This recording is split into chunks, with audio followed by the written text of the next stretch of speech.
Seorang pria ditemukan dengan perut penuh luka senjata tajam di rumahnya di Agam, Sumatera Barat. Anehnya, tidak ditemukan adanya bekas darah di rumah korban.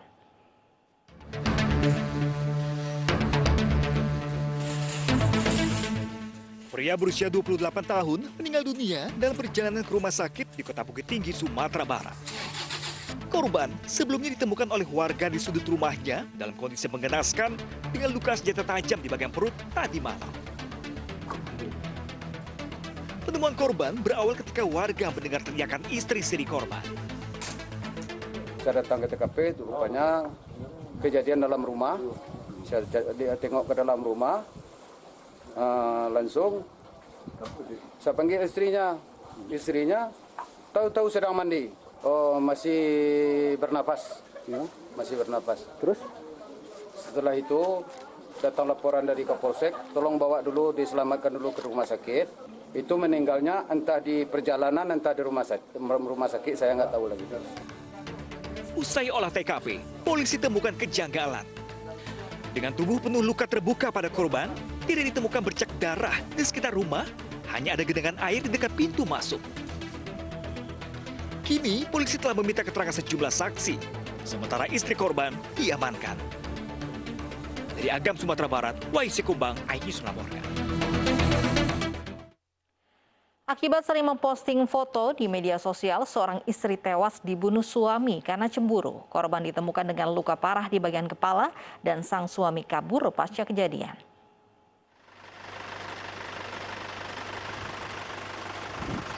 Di dalam rumah semi permanen inilah Jasmi ditemukan tewas mengenaskan di ruang tengah rumah. Ibu rumah tangga berusia 46 tahun ini tewas dengan luka parah di bagian kepala. Tewasnya ibu dua anak ini diduga dianiaya suaminya Isa Ansori yang langsung melarikan diri setelah mengetahui korban sudah tidak bernyawa. Motif kekerasan dalam rumah tangga ini diduga rasa cemburu pelaku dengan kebiasaan korban yang sering bermain media sosial. Tewasnya korban ini diketahui anak kandungnya Pratama sepulang dari bekerja, yang langsung melaporkan kejadian tersebut kepada tetangganya. Jadi kalau informasi yang kami dapat, si korban ini kan suka membuat konten ya, konten di media sosial, sehingga memancing orang-orang untuk yang netizen untuk komen di media sosialnya, sehingga suami ini ada kecemburuan. Jadi kami melihat sementara motif yang bisa kami lihat ada motif cemburu karena konten media sosial yang dibuat, kemudian mereka cekcok dan akhirnya terjadi pembunuhan. Usai dilakukan olah tempat kejadian perkara atau TKP oleh tim Inafis Polrestabes Surabaya, jasad korban dievakuasi ke kamar jenazah RSUD Dr. Sutomo Surabaya untuk diotopsi. Sementara polisi masih melakukan pengejaran terhadap pelaku yang diduga melarikan diri keluar kota Surabaya. Dari Surabaya, Jawa Timur, Yuda Prawira, iNews melaporkan. Kasus dugaan pencabulan 3 anak oleh ayah kandungnya di Luwu Timur, Sulawesi Selatan terus bergulir. Kini SF, ayah ketiga anak, melaporkan mantan istrinya serta sebuah akun website atas dugaan pencemaran nama baik.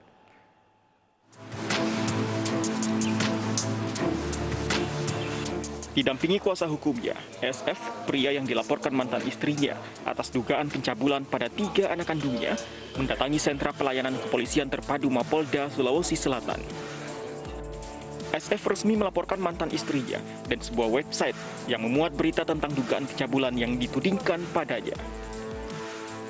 Kuasa hukum SF menyatakan, akibat tudingan yang dilayangkan, keluarga kliennya merasa terganggu, padahal penyelidikan kasus yang dilaporkan sudah dihentikan pada 2019 lalu. Sebagai barang bukti, pihak SF menyertakan printout media sosial seperti Instagram, Facebook, hingga website. Yang kami laporkan adalah tentu adalah mantan istri dari klien kami. Terus ada website tulisan ya, narasi di situ yang terkait dengan dugaan tindak pidana pencabulan. Yang melaporkan dari klien kami adalah tindak pidana pencabulan, tetapi dalam narasi itu pemerkosaan seolah-olah sudah terjadi gitu. Kasus dugaan pencabulan ini mencuat setelah upaya pelaporan mantan istri SF viral di media sosial. Ibu ketiga anak melaporkan mantan suaminya atas dugaan pencabulan. Sementara Mabes Polri yang turut melakukan asistensi kasus ini telah melakukan pemeriksaan pada Dr. Imelda, dokter spesialis anak Rumah Sakit Vale Sorowako pada 31 Oktober 2019 yang membuktikan adanya peradangan di sekitar alat vital korban. Ketiga terduga korban rencananya menjalani pemeriksaan lanjutan, namun pemeriksaan batal atas pertimbangan psikologis. Tim Liputan iNews melaporkan.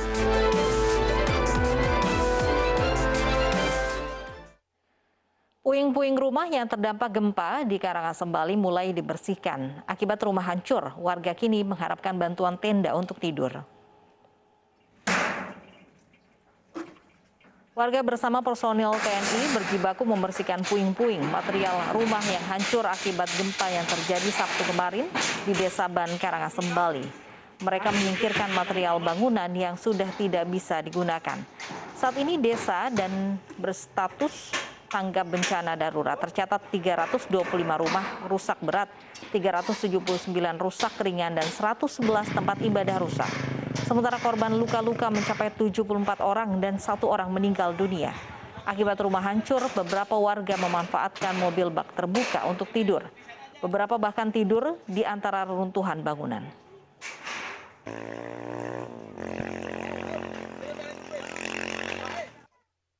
Dan untuk mengetahui kondisi terkini, kita sudah terhubung dengan Dewi Umaryati di Kintamani, Bangli, Bali. Dewi, bagaimana proses pendataan dan persiapan pendistribusian bantuan kepada korban gempa pada hari ini? Ya, Lovi dan juga pemirsa, memang pasca 1 hari Desa Trunyan, Kintamani, Bangli diguncang gempa dengan magnitudo 4,8. Sampai saat ini proses sejumlah bantuan terus mengalir sampai hari ini. Dan untuk mengetahui seperti apa proses pendistribusian dan nantinya pendataan terhadap pengungsi, saat ini saya sudah bersama dengan Iketut Agus Sutape sebagai Kasih Kedaruratan dan Logistik BPBD Bangli. Om Swastiastu, Bapak, seperti apa Pak proses distribusi untuk ke pengungsi sampai saat ini? Ya, selamat siang pemirsa iNews TV dimanapun berada. Kami dari Bangli izin memberikan update perkembangan pasca guncangan gempa kemarin. Seperti yang sudah kita ketahui bersama, tentunya menimbulkan dampak kerusakan serta adanya korban jiwa bagi warga kami. Nah, khusus untuk wilayah terdampak yang menimbulkan adanya korban jiwa itu di Dusun Trunyan, Desa Trunyan, sehingga kita dirikan hari ini posko lapangan di Desa di Dermaga, Desa Kedisan, bertujuan untuk memudahkan mobilitas dari tim operasi ini, karena sampai saat ini untuk akses jalan yang dilalui oleh transportasi dari Desa Abang Batu Dinding menuju Trunyan, informasi terakhir baru 70% bisa diurai oleh alat berat, sehingga saat ini tim masih melakukan penyeberangan di Danau Batur. Penyeberangan ini tadi kami amati juga ada warga yang mengalami sakit, ya kami rujuk di tenda darurat tim kesehatan yang kami bantu dari TNI AL.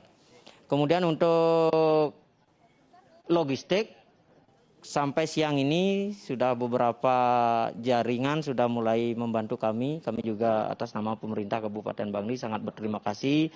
Semua pihak sudah berwujud empati, membangun rasa kemanusiaan kepada warga kami. Tentu dengan penambahan bantuan logistik ini, yang pertama kami data dulu di sini di posko lapangan. Kemudian setelah nanti betul-betul data kami dapatkan dari kepala wilayah, karena 3 desa yang terdampak ini, Trunyan, kemudian Abang Songan, Abang Batu Dinding. Nanti setelah pendataan belum begitu juga di tempat-tempat lain. Kalau nanti ada kerusakan yang dilaporkan, rusak rumahnya, tentu pendataan itu harus terupdate dan benar adanya, sehingga setelah pendataan itu real, tentu ini akan kami dropping dengan tim terkait. Ya Pak, terkait usia rentan dan bagaimana untuk mendistribusikan ke pengungsi yang melakukan pengungsian secara mandiri maupun masih ada yang tinggal di sisa puing bangunan rumah mereka? Untuk yang berada di puing-puing bangunan, untuk yang terdampak kami pastikan tidak ada. Karena begitu selesai gempa, mereka sudah melakukan evakuasi secara mandiri ke rumah kerabat. Nah inilah yang kami maksud, kami akan adakan pendataan karena tempatnya mereka menyebar. Barangkali tidak hanya di Desa Trunyan, mereka juga punya kerabat di luar Desa Trunyan. Tentunya kami akan komunikasikan secara detail kepada kepala desa, biar tidak nanti dengan bantuan ini memicu persoalan. Ini yang kami antisipasi, artinya kami perlahan kerja tetapi tujuannya dan manfaatnya bisa terakselerasi kepada korban. Terima kasih Bapak atas informasinya. Ya Lovi dan juga pemirsa, sampai saat ini memang akses utama melalui jalan darat memang masih terus dibersihkan karena mengingat ada sejumlah titik longsoran yang belum dapat dibersihkan karena mengingat keterbatasan masuknya alat berat. Nantinya jika seluruh longsoran sudah dapat dibersihkan, maka sejumlah kendaraan akan membawa bantuan untuk didistribusikan kepada warga yang terkena dampak gempa di Desa Trunyan, Bangli. Lovi, kembali ke studio. Terima kasih Dewi Umariati melaporkan langsung dari Kintamani, Bangli, Bali.